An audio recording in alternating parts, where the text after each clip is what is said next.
Okay, Monday night painting. Welcome, welcome. Here we are. Where we left off this morning, we actually got some morning painting done on a work day. I think that's a first. I think that's definitely a first. And, well, I would have liked to have gotten on here a little earlier, but had some stuff to take care of. And, could have gone here an hour earlier, but then I wouldn't have gone to the gym. We got to stay healthy. Okay, we painted this guy this morning, that horsey, and we got these two other ones. So now we're up to 3, and we started on this one. So, yeah. How does your evening on this cold and wet night? Not cold or wet here. Neither, actually. It was wet yesterday here. Oh, I wasn't here, but it rained, and it's certainly not cold. You got you're hogging all that cold weather up there, huh? I'm afraid all our cold weather's totally gone now. But if you want to share, I'll take some more. I'm always up for more cold weather. Always up for more cold weather. So, yeah, so we got some morning painting done. I suspect we're going to try to do that tomorrow morning as well. It may only be an hour, but start everything in a positive light. So, all right. So we got this guy. We started painting him with gray. I got more liquids than I know what to do with here. And, okay. Let's see what we got here. Oh, we got to lose our jewelry. I paint with my wrist always braced, so anything on my wrist, you can have my cold. You'll keep the rain, though. It didn't rain for a long time, and it wasn't until about a week ago that rained. And a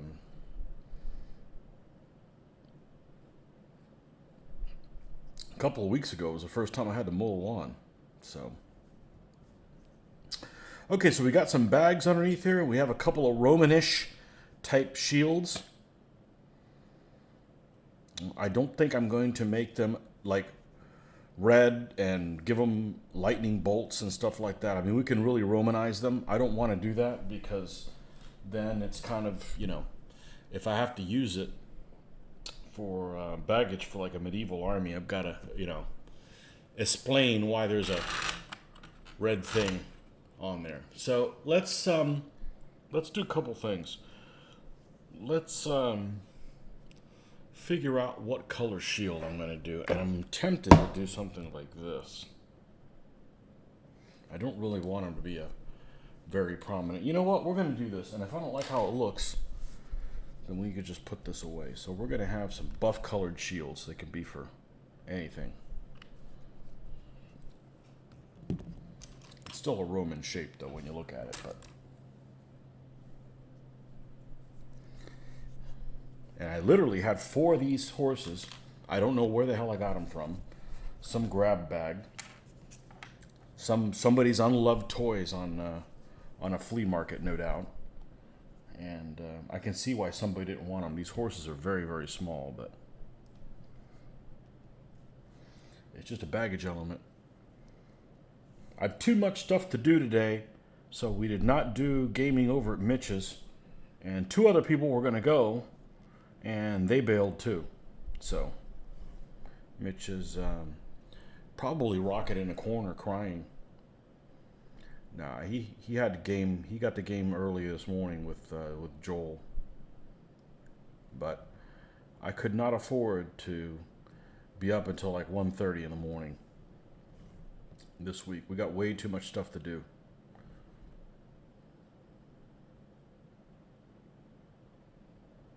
Way too much stuff to do.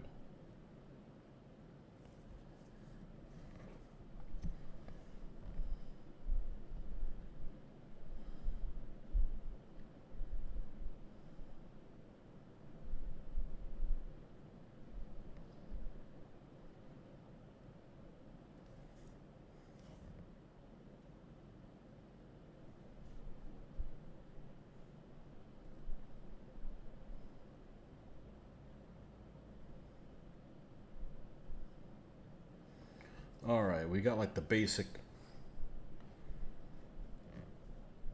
color there. Start adding more of this. We may end up like adding some yellow or whatever and brighten it up some. I just don't want it to just jump out like Roman, you know. I found a steal off eBay today that will interest you. I got 12 packs of GHQ Micro Armor for the price of 4. Man, I remember when GHQ Micro Armor packs were $4.95. How much are they now? They got to be like $9 or something like that.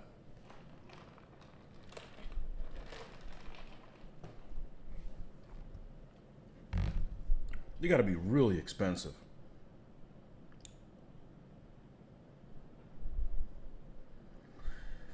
And if you live in Europe, they're even more expensive because, you know, you just get crucified with the shipping.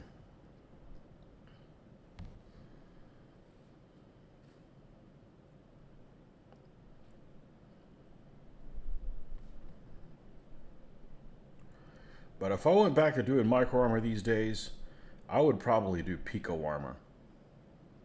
And, you know, I'd build them in counters, you know, so each unit would be, I would do like a 1-to-5 scale system. It's like, say, Command Decision or something like that. But then I would put all 5 tanks on the counter. So you'd move one around, but you'd have all the vehicles. Yeah, I know, I'd have to paint it. I'd have to do a lot of painting, but I'm not doing that. I've done my time. I've done my time in that. But those little Pico guys are cute. And I think you get 15 of them or something like that in a pack. And I'm not sure how much they are. $7 or something like that. Well, the only thing I hate about micro armor is I hate the infantry. They're not very people aren't tripping over themselves to command infantry. You know? It's just not very exciting. Price went up to $13. Holy crap. Honey tanks times 10. Crusader 1s times 10. Matilda 3s times 5. Lend-Lease Shermans 5. M4A1 Shermans. 25 pounders. Italian 40 and 5 self-propelled German guns, all from North Africa. I remember when I had my Commonwealth forces, I had picked up some Shermans, and the Shermans, I needed to get her M4A1s. And the mold that GHQ had was a really old mold. So the barrels on GHQ's tanks are pretty robust. They're out of scale. They're larger than they should be. They're thicker than they should be, okay, which they should be. Otherwise, you know, they're not going to last. They're just going to fall apart. Get all bendy and stuff. That's why I hated about the CNC stuff. It was more to scale, but the barrels just get bent like spaghetti. And the GHQ M4A1s that I got had, I guess they were the first iteration of GHQ. And they had really thin, bendy barrels, and I was never happy with them.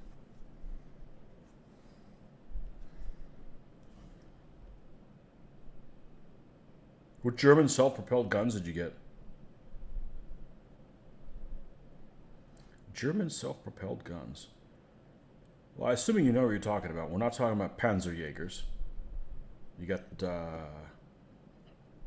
like the SIG 33s? Or the open top ones that some were used at in North Africa. They were on a modified Panzer II chassis. I want to say they were on a chassis of a Panzer II that never made it. And that's what makes the German stuff really cool. Is they got some oddball. They just got some oddball stuff. One of the most powerful guns that the Germans had in North Africa, and we're not talking about Tunisia, we're talking about, you know, up through Alamein, was what they call, it's a really tricky named thing. I think it's called a Martyr 3. And a Martyr 3 is, there's lots of 3H's and 3M's and stuff, but I think just a flat Martyr 3 was a Czech 38 chassis on the bottom. But it had been modified to you could still tell that it had like the little rivets and stuff like that on it, but it had been modified with a Russian 76 millimeter gun.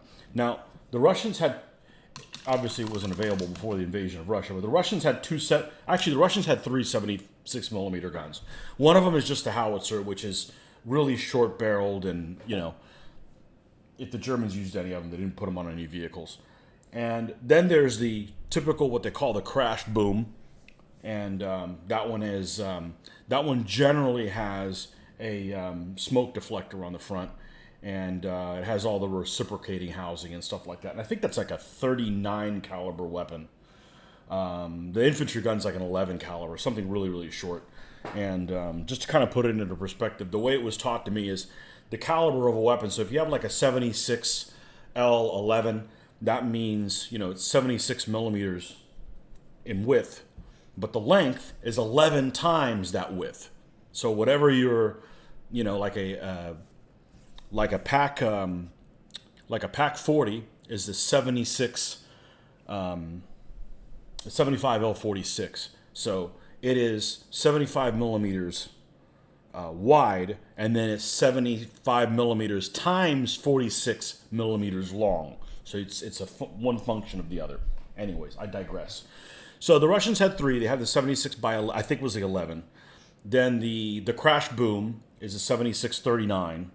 And then they had this other 76 millimeter gun that was like a 51 caliber or something like that. So really, really long. It was like a field gun. And I don't think they made them. It was one of those things that they after the war started, I don't know that they produced very many of them. But anyways, the Germans captured a shitload of them and found out, hey, this is a really good anti-tank weapon. And it was. It was better than even a 50 millimeter, the Pac 38, which is a 60 caliber 50 millimeter weapon, which particularly long. So it was even more effective than that. And I guess they captured enough stocks, but they sent a few of them to North Africa, and yeah, you could knock things out at a big distance. Obviously, nothing like the 88, but the 88s aren't exactly mobile, and the Martyr 3 is. They mounted that 76 millimeter gun, and the Germans modified it. They ended up adding a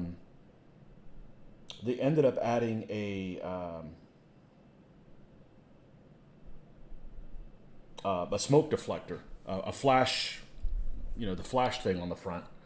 I don't think the original Russian weapon had that, and there was another Martyr that they put it on, and also it's called a Martyr 2. And that one used, I want to say, they didn't make very many of those. That one used a hull of a Panzer II that didn't make it into production. Because there was all kinds of Panzer IIs that were made at the beginning of the war. An A, B, C. C had different road wheels, and a D was similar to the D. And I believe it was the D chassis that that Martyr II went to. They didn't make very many of them. It's extremely ugly looking. Real hodgepodge type of thing, but yeah, the 76 millimeter gun that the Germans liked those. I guess they had enough stock of ammunition or whatever, and I don't remember. It may have been like later on in the war they were able to fire the Pac 40s round through it. I could be wrong. I don't remember. I haven't looked at that stuff in 25, 30 years, but. Oh, okay, the 150. Okay, so that's I think they call that the SIG 33. Yeah. Have you ever heard of a Pac 40? Have you ever heard a Pac 40 fire? Those guns are absurdly loud. No. Main gun for the Soviets, 76.2 by 41.2. It could be. I don't remember. So the one like in the T-34s? Yeah, it could be. I don't remember. What did I get the 30? I want to say it's a 39. The crash boom's a 39. I could be wrong. I don't know. I'd have to go pull out my command decision or whatever. I have other books, but I mean, Frank Chadwick did a really good job of talking about real nomenclatures in his weapons. So, you're learning stuff while you're playing the game, invariably. I have not heard a Pac 40 fire, but we did go to this was almost 20 years ago. I went to a machine gun shoot that was maybe a couple hours away from here, an hour and a half or something like that. This range. And everybody brought their machine guns. I don't have any.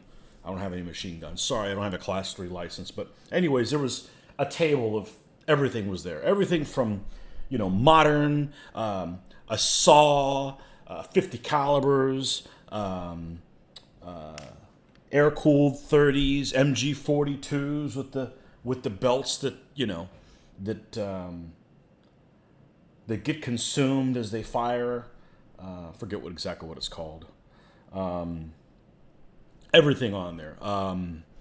Every version of AKs you can imagine, the short AKs that they issued to the tank crews, anything you can imagine. And they hauled like 5 or 6 cars out there. They were old cars, like an old Plymouth Horizon and a Celica and stuff. Just cars that were just junk cars, and they put them out there. And it's like, all right, they just opened fire on everything. They even had a Finnish anti-tank rifle.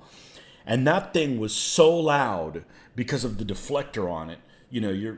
It just was devastatingly loud for something that was like that. You would think it was a small cannon. I mean, it's devastatingly loud even with hearing protection. And that was like one of the loudest things they had there. But obviously they didn't have anything bigger than that in caliber. They didn't have a 37 millimeter anti-tank gun or anything like that. So, but that was pretty cool. That was pretty neat. That and those, there was some short, like an AK-74U or something like that, a shortened version of like a tanker's AK, and it was devastatingly loud. The barrel wasn't long enough to cook all the stuff off before it went out. It was just devastatingly loud. I remember that. And yeah, that was pretty neat. There must have been on that table. Well, the table was really long. I mean, it was probably 50 yards long at least, maybe longer than that. There was probably 400 different firearms, maybe even more than that. So, anyways, they shot at the cars, which were no good anyways, and they started catching fire with enough stuff going on there. Like after you were done, they called it a cold range. They did a couple stops, and people would go out there and inspect the cars. And there was holes everywhere. Any wiring that was on them, every single bit of plastic that was on the wiring was burned off. One guy actually showed up in a Hummer, and he had a mount on it that had a dual 50 caliber machine gun. He opened fire on that. It's just, So yeah, there was some loud stuff, but no, I haven't heard an anti-tank gun. I can imagine it's very loud with the deflector. It's one of the great things about Command Decisions. Frank goes into detail on the weaponry. Yeah, it's cool. I got some really cool World War II books that I'm sure all you guys already have them, but I don't want to get sidetracked in all that stuff. We'll have to do a special World War II episode, like Nordic had suggested. Hey, we should do a World War II show. We should. A refresher course.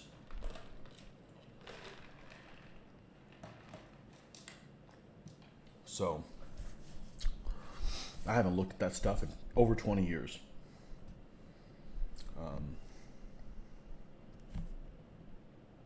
And then you combine stuff like that with all of the, you combine the reference materials with all of the stuff that's available on YouTube. So you could physically see, you could read anything you want in any book about World War II tanks, and then you go and watch a video. And the reason this one sticks in my mind is because it was very memorable. There was a video of 2 YouTubers who are pretty well known. One of them is the Chieftain from World of Tanks, and the other guy is a guy named Lindy Beige, and who I think is extremely interesting to watch. He's very, I like his demeanor on his programming. And they go inside of the hatch of I want to say it was a Churchill. And it's just amazing how freaking tight some of those tanks are. And I mean, the Churchills, well, there's parts of it that are pretty tight, but I mean, there's tanks that are a lot tighter than a Churchill, but still, it's we have all of these resources that we didn't have when I was doing World War II stuff to actually see physically how people maneuver in and out of these vehicles, and I wouldn't want to be, I wouldn't want to be in any of them, I wouldn't want to be in any of them. I would love to go to a gun range and fire some World War II weapons.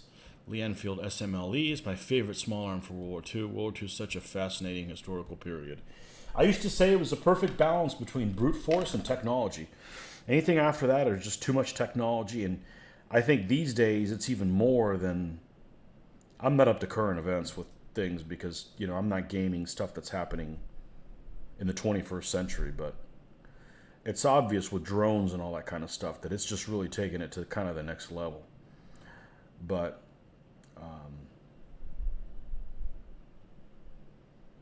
yeah, there's all kinds of stuff out there.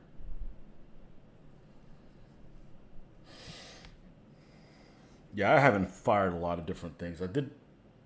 I fired a Garand. Great weapon, but man, that feed mechanism. Somebody should have been beaten for that. That's just a shame that has that kind of a feed mechanism. It could be worse. It could be worse, but considering how advanced it is, that is extremely primitive way to do it. M1 carbine is like not firing anything at all. That's that thing doesn't kick at all. But I'm happy watching other people shoot things. I don't have to spend the ammo watching other people shoot things.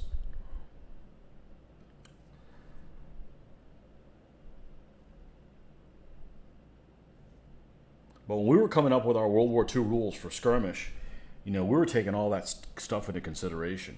You have your chance, and it's man to man, keep track of your ammo and all that shit like that. But that's when you had you had your chance to hit the target or the profile of the target based on the distance. But then when you actually hit, you'd roll for hit location on the body, and like let's say he was standing in a window, that was only chest high, he wouldn't be any harder to hit than if he wasn't in the window. However, if you hit him in the leg, now you've got to try to penetrate the building, which, some things aren't going to do. And some things like a 50 caliber, that's what it's for. It doesn't necessarily put a huge volume of fire out compared to, so like an MG42 or something like that. But if it hits something, it's going to be able to penetrate. You're not going to be saved by being behind, medium cover, because it's just going to go right through it. So anyhow, we weren't getting anything done because we were playing like once a month or stuff like that. But anyhow, I kind of like that concept that we were coming up with, but it was just to play amongst ourselves. I don't have any aspirations of marketing shit. That's just one way to hate your hobby. I have my hobby to relax, not to create more stress for me.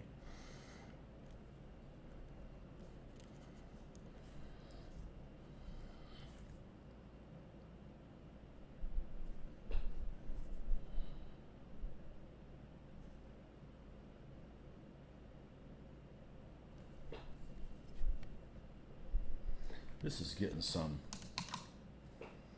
boogerage on the front of this. Sticking to the...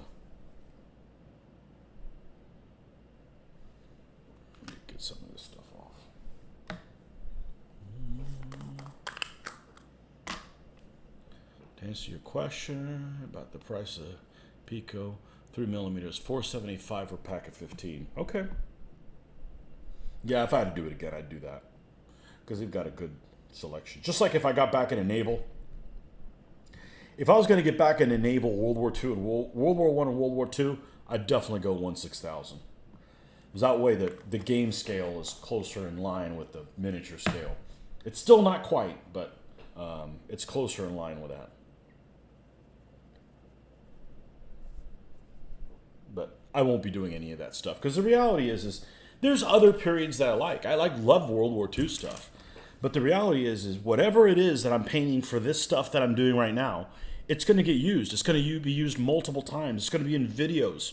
We're going to finish every battle that we start. It just has everything going for it.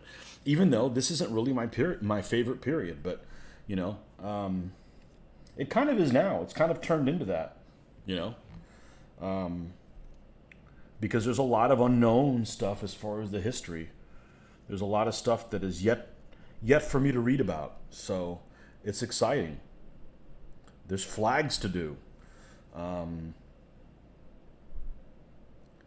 There's different colors of stuff. There's a lot of information that isn't known, so you have to put your own spin on it and make educated guesses. All that stuff's, you know, kind of exciting. You do World War II stuff, and yeah, it's World War II, but it's like, you know, you can't paint your Germans purple. You know?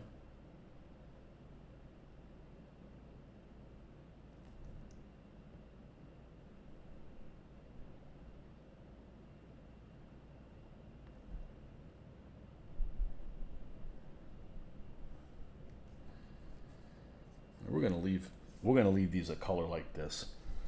This like a light buff color. There's a little bit of, you know what? Let's drop a little bit of yellow in it. Let's give them a little bit of a yellow look.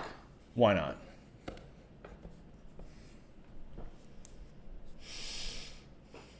What again? World War II naval games in the near future playing use GHQ 2400 scale. I had so many. I had like 500 of them, and a lot of them weren't finished. From this morning, the flowering meadow is what I used for the East Franks. Oh, you like how it turned out? Actually, I think I liked how it turned out. It wasn't too, like, funky, you know? It wasn't like you were in a... And I've seen other people do, like, samurai or something like that with, like, these crazy, like, you know, orchids and colored things, you know, flowering plants that are, like, you know, magenta colored and things like that. And I'm not saying it can't turn out well, but I got a bad feeling about this Sarge, you know?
Let's add a little bit more yellow to this.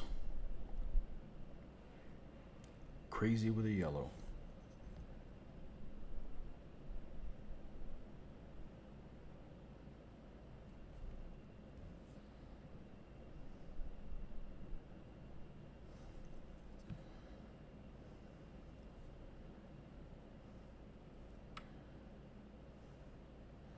No, I'm not going to use any bronze bossing on it. I think I'm just going to do it all metallic. And get a chance to use some new colors. The new colors that we picked up this weekend. I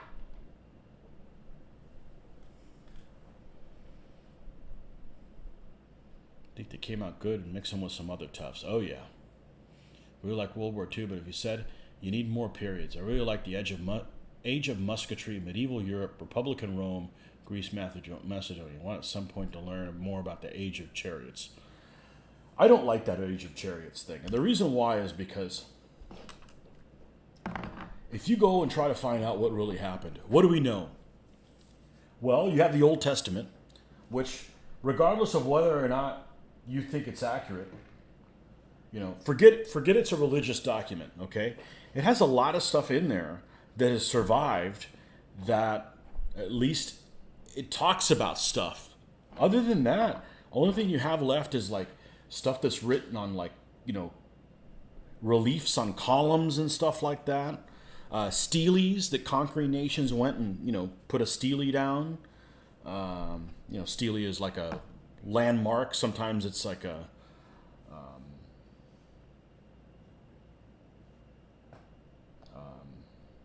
I can't think. I can't think of what the hell that thing is. One of those little pointy things.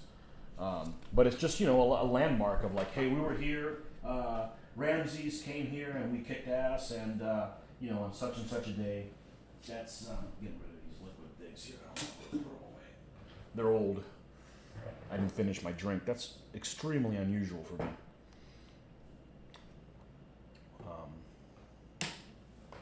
I can't think of what the hell they're called.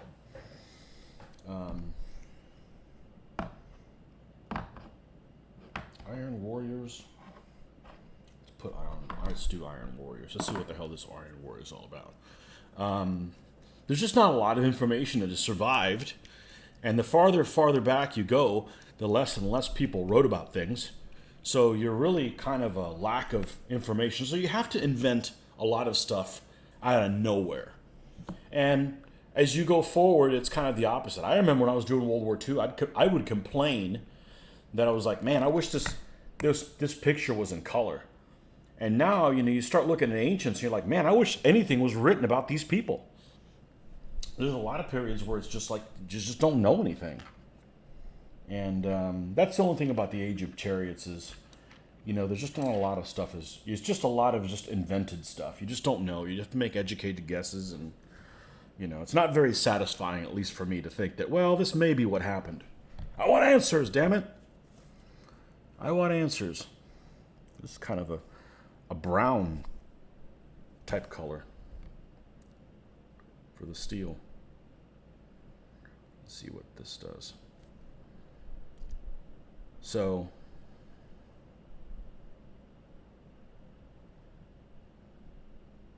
but having never painted a Book 1 army, and after painting one, I want to paint more because they do look good. But I'm wondering how much of it is that Middle Eastern type basing, which I really, really like. I really like the way that looks.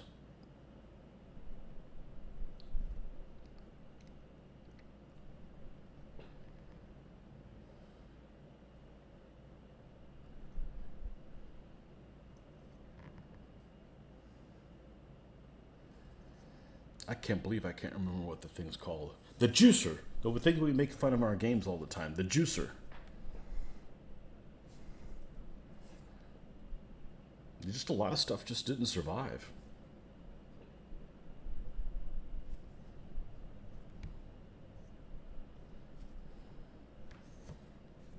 That's why, you know, when people talk about, oh, well, you know, this star is 5 billion light years away. I mean, go blow it out your ass. Okay? We can't even figure out what the Hittite chariots look like, what color they were painted. And that was the other freaking day, you know.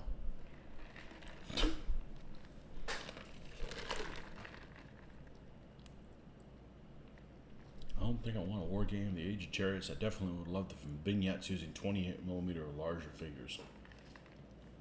Age of Musketry.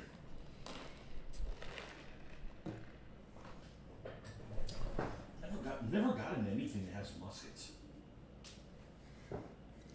Never got into it. I think at that point, just everybody's uniform kind of looks similar. And just not very inspiring for me to paint a bunch of French and then go, all right, I can't wait to paint a bunch of British. So it's just like the same thing, but just red instead of, you know, blue. If you think about doing a video dedicated to numerous basing methods you use in the different geographical locations of your army. Well, not yet, because I pretty much only had one. And until recently, I had a second one. So no, not yet. But I unapologetically wasn't expecting to have to challenge myself today. That was Iron Warriors. Where's Lead Belcher? I don't think that's the same Lead Belcher as this one.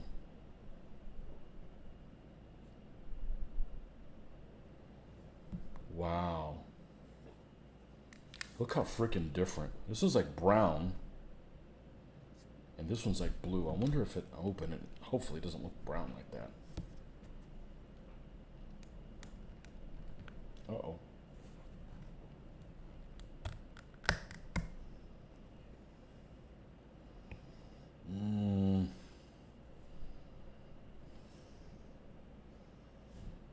Okay, it's not so bad.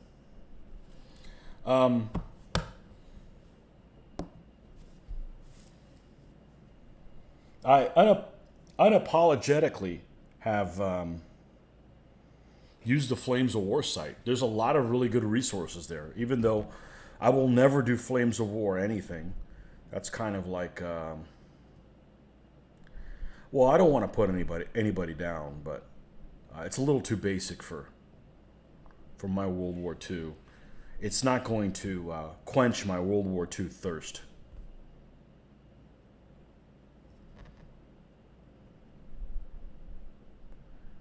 I mean, considering I don't think Advanced Squad Leader is detailed enough. And I've played quite a bit of Advanced Squad Leader back in the day.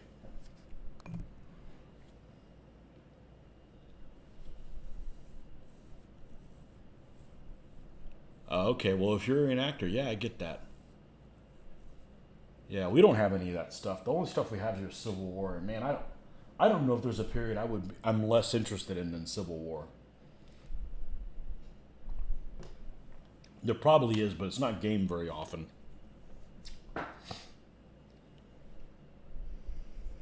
Good morning, everybody, on a beautiful autumn morning in Oz. Boy, you're just throwing everything wrong. It's not morning. It's not autumn. Good morning, Gregory. That's what I need to do. I need to be a snowbird that travels from the northern hemisphere to the southern hemisphere. That way it can always be almost winter. You know, be nice and cool. Just avoid the summers. Somewhere a bunch of ASL fans got offended. I think it's a good game, but I tell you what I wouldn't be able to handle now. And this is after playing probably 100 games of ASL. And it doesn't sound like a lot, but it isn't from my as many games of DBA I've played. But I think the rules are really well written. I think they're really clear. And sometimes you don't find stuff, so you kind of think, oh, it's probably this. And then at some later point, you go and look it up, and you were right. Whereas DBA, it's probably this, and you're 180 degrees wrong. Because ASL is not abstract. It has the bell curve dice thing, which I'm not a big fan of. But I wouldn't be able to handle the turn structure. I wouldn't be able to handle the, okay, it's rally phase. All right, everybody does that. Okay, I get that. It's time for me to shoot first, and you sit there and take it. Well, let me go make some coffee, and you let me know when I need a roll. And then the next time, then the same person moves, and then they just sit there and wait to see if you end up putting any firing that you're going to. Man, I just can't remember things anymore. I know what it's called. But I don't think about this stuff every day. But opportunity fire, do any opportunity fire, whatever. And then the other guy defensive fire. It's way too structured. If you're gonna play that kind of a game, and I hate to say it, I think that lock and load's better, because lock and load is. It's like you get to do an action, and the action can be whatever the hell you want it to be. It can be moving, firing, and then it switches to the other side. So it ties both people a lot better to each other, to the game, instead of being like, well, I'll just sit here and take it for the next 30 minutes or an hour. So...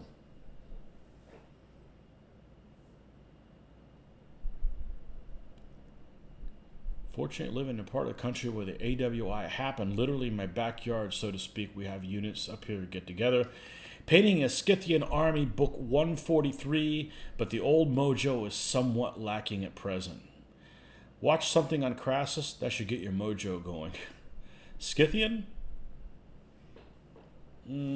That's Parthians. But it's the same type of thing. Parthian shot, Scythians. Scythians and Alexander, same thing. That's...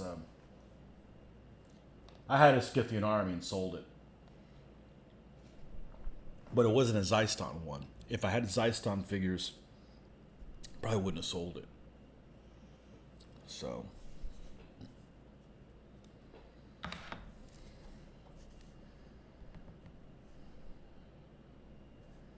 Crassus. The money man. Money bags. Money bags Crassus.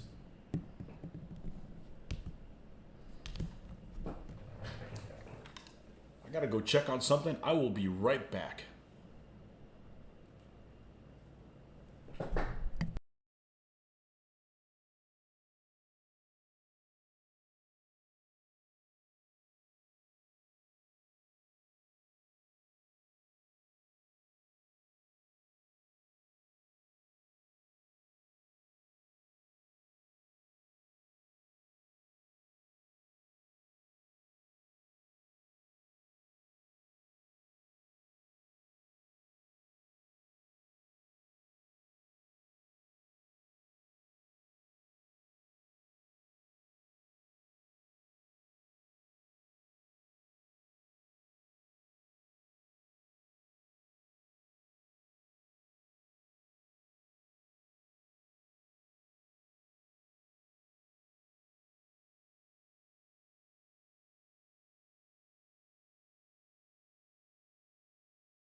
I had a brain fart on that, Tony.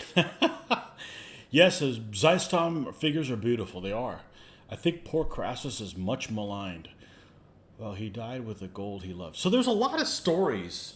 There's a lot of stories that either the same thing repeated itself multiple times, or it's just one of those urban legends that keeps repeating itself and gets manifested to different people.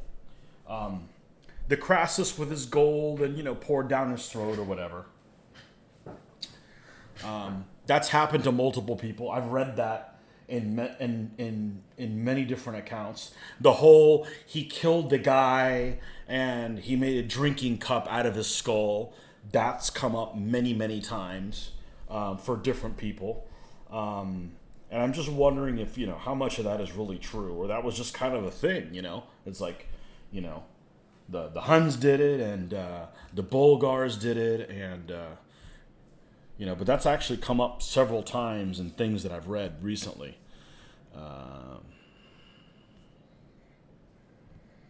So yeah, the whole poured down his throat. That's where the Game of Thrones got it for. What is it? The dickhead brother that got it poured over his head. That guy was an asshole. Man, everybody. Anybody who liked him. Even who's the kid? Who's the Caligula type kid or whatever? He was better than the freaking brother of the Khaleesi.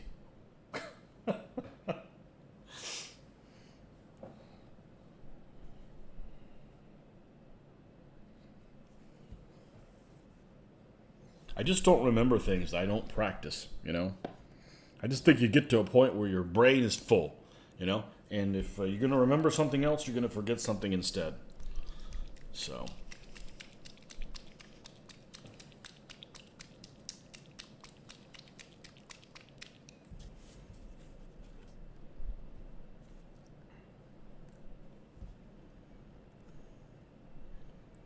Very bad campaign choices led up the garden path by his unreliable Arab auxiliary allies, not enough Gallic horse. Yeah. Yeah, that part of the world tends to swallow up armies. It's happened multiple times. It's happened... Has it happened before Crassus? Well, I'm sure it happened before Crassus, but not anybody who's, well known before that. That's... Mark Antony had issues with that part of the world. Allies would desert him and they'd get ambushed and shit like that. But that would have been maybe 15 years after Crassus. 15, 20 years after Crassus. And then Julian had that problem when he went over there and ran out of steam, got surrounded. It's really inhospitable. But when you mention Scythians, the first thing I thought of is, anytime somebody mentions Scythians, the very first thing I think of is, oh, the guys that don't ever wash. Because it was some religious thing I read one time is they don't wash their clothes or nothing. I guess the only time they wash is if it rains. And that was just kind of a freak accident. Like, shit, all my clothes are clean now. Or not clean, but they're not as nasty. I guess in the steppe, and I think the Huns were known for that too, so I guess it just doesn't rain much in the steppe, and when it does, people don't think of, bathing.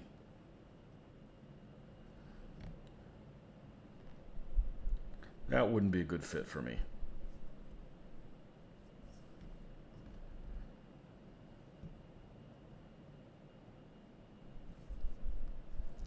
But you just forget things you don't practice. For instance, we had that Road to Valhalla game that came up. And the reason we decided to play that is because Scott wanted to play Vikings because he had just started watching, the History Channel series. I think it's on the History Channel, on the Vikings. The one everybody's seen. And I've watched like 4 seasons of it. And then he got me thinking, I'm like, I don't remember where I left off. Let me just start watching the whole series again. And there's stuff that I don't remember ever seeing. I'm not particularly vested in any of the characters, so it's not like it's that surprising. But there's just stuff I don't remember ever seeing. And so yeah, I'm watching that. Not a little bit every day, a little bit every week. But I'm one of those people that doesn't, I'll watch something once and I won't watch it again. There's just too many new things to watch to sit there and remember lines and stuff from movies. And that's just not me. That's not my forte.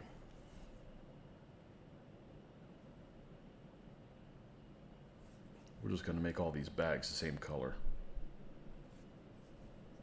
And we're going to end up ending the evening when we're done with this horse, because we're going to need to wait a little bit longer and then spray them, and then do the final spray in the morning. Spray them tonight and let them dry overnight, and then we'll do the brush on.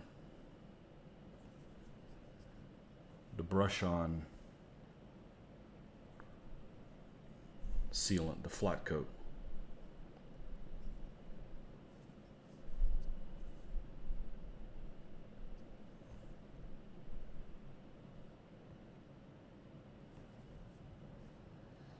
All right.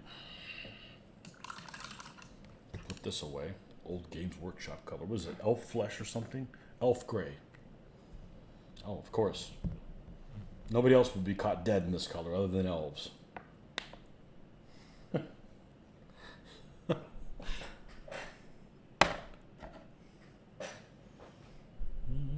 Got me. I didn't care for Game of Thrones. Tried reading the first book and almost threw it out. Yeah, I'm not going to read fantasy. The only reason I got into it is because everybody else got into it. Catherine Winnick is definitely a reason to watch Vikings. Yep, I agree. Man, they went through some mascara in that series.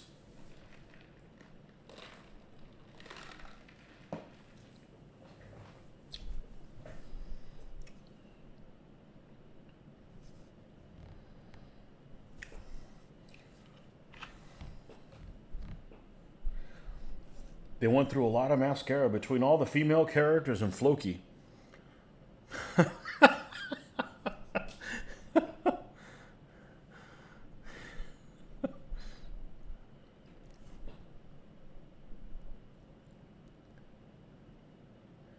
Yeah, I watched the series all the way up until the Battle for Paris. And somewhere after that, maybe 2 or 3 episodes, there's one scene where Ragnar is he's having visions of like Valhalla or something like that. So, which is like a couple episodes after Paris. And that's where I stopped. I just lost interest in, anything that happened after that. I'm not aware of it. So, here we go once again into the breach, trying to navigate through it so I can see the ending. My favorite part is that one scene where they go and attack the shoreline, and the English king or the lord or whoever it was. He ended up splitting his forces, and the Vikings didn't split theirs and just went and attacked one of the forces. And he's like, "Oh, they're not splitting their forces." Like, yeah, no shit, you don't do that, moron. I don't think DBA would give the advantage to horse armies quite as much. That must have been what a lot of budget was spent on. Yep.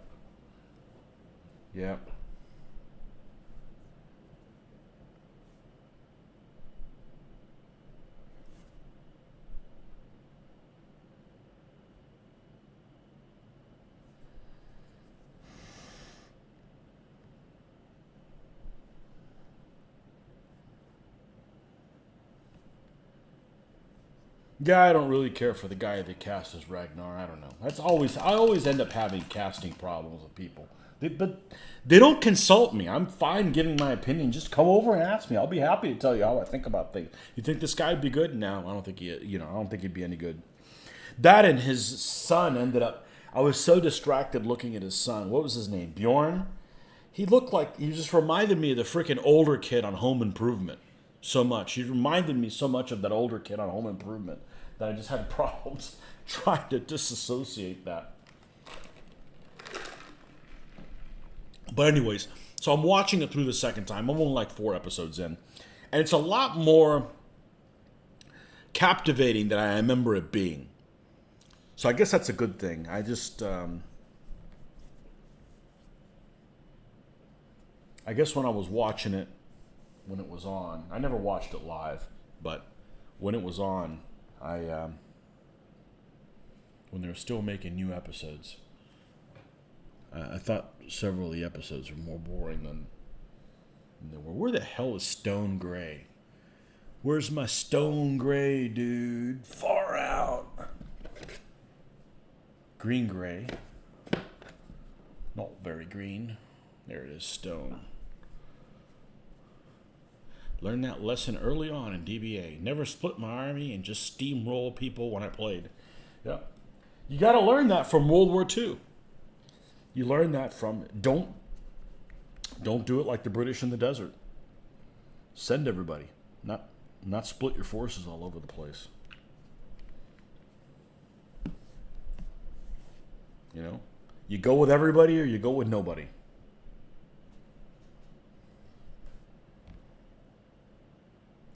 And that's actually why video games I've kind of become disinterested in them. I mean, I was big into playing video games, stuff like Total War and stuff like that.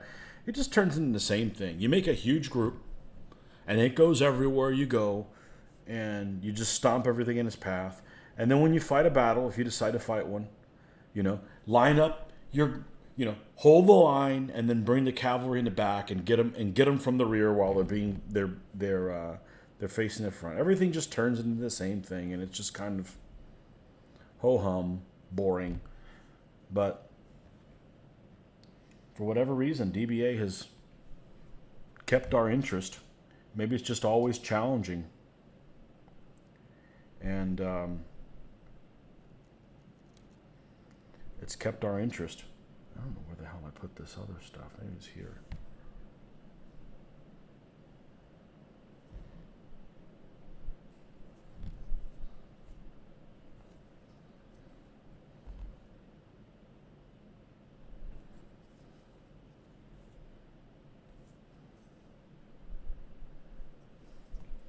No, let's just do the horsehair on him, and I think we should be done. Yeah. Playing through scenario Brazen Chariots. First few scenarios have been attacks both sides that just didn't utilize enough offensive punch to get the job done. Yep. Yeah, spread out too far.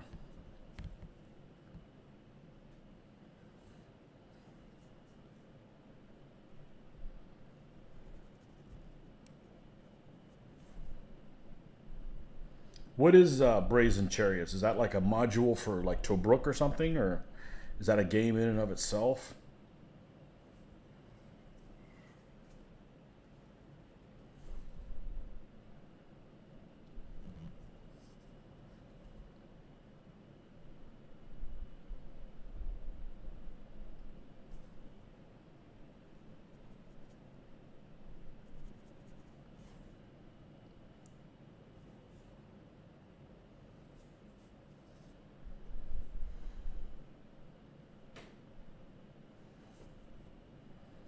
I don't mind playing counter games. I just want to do them on computer because I don't want to accidentally play them wrong.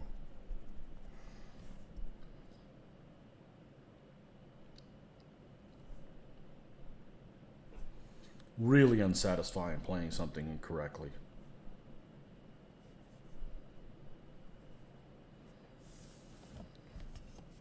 Really unsatisfying. Let's see what this is looking like.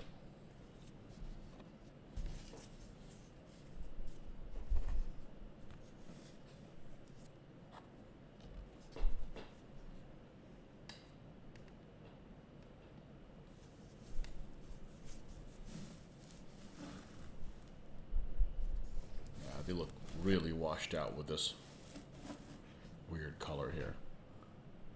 It's a hex and counter game that deals with a campaign around Tobruk 41. Okay, so it's its own game. It's like a GMT game or something like that. Just finished Operation Brevity. Had the British sent more than we did, they would achieve what they wanted to. Brevity and Battle Axe, and Battle Axe I think is in June 41. That's where the Matildas went in, if I remember correctly. The Matilda 2s, the good looking Matildas, because the Matilda 1s are ugly as sin. And they never used them in the desert. They used them in France, and I think they stayed there. They just left them there.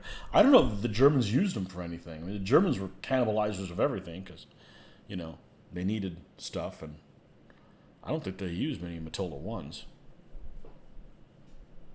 Multiman Publishing by the Gamers. Okay. MMP. Old, what's his name? Is what's his name still running that company? The pitcher. The pitcher for the Boston Red Sox. Curt Schilling. Yeah, he's a big ASL fan. Well, here they are. We're going to let these guys dry a little bit, and then we're going to spray them. And with the gloss coat, we'll let them dry overnight, and we'll brush coat them in the morning. That's what the plan is. So, Operation Scorpion. Haven't heard of that one. Use some Matildas in North Africa. Matilda 1s? With only armed with machine guns. They had almost as much armor as a Matilda 2. They were still well armored. But they were ugly as shit. I mean, they're missing. Well, I guess you know what? If you had a Matilda that had like the armor skirts stripped off, it'd be ugly as shit too. Because the running gear and stuff isn't very attractive on it. It's got a bunch of tiny little moving parts. But when it's in its normal form, it's a good looking tank. Okay, well there you have it. This is where we're going to stop for the night. And hopefully we'll be back. Is Curt Schilling an ASL fan? He is. He actually bought the rights for, he's the one that started Multi-Man Publishing. Matilda 3s. Okay, I don't know what the difference is between a 3 and a 2. I thought they were always Matilda 2s. I know they put those 3-inch howitzers in some of them and used them in, like one tank of the platoon had a 3-inch howitzer or some shit like that for HE capability. Okay. Until next time,